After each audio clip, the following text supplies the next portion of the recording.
Hello everyone, Assalamu alaikum and welcome back to Mr. TECHFOX. So you want to lock your profile and don't know how to do it. In this video, I'm going to guide you how you can do it. So if it helps, please consider subscribing to this channel. Your one subscription motivates me a lot.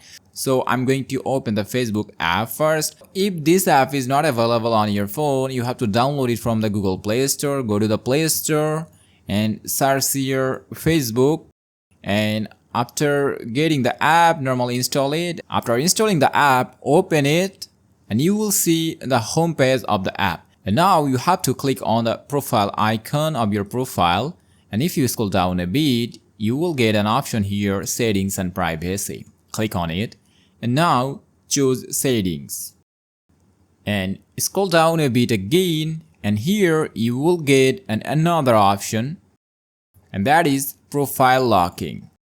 And from here you have to choose lock your profile. And that's it. You have successfully locked your profile.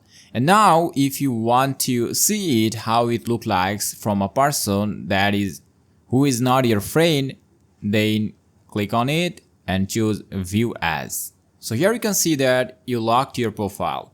So that's all about today's video. Now you know how to lock your Facebook profile officially in 2025. Thanks for watching. Allah Hafiz.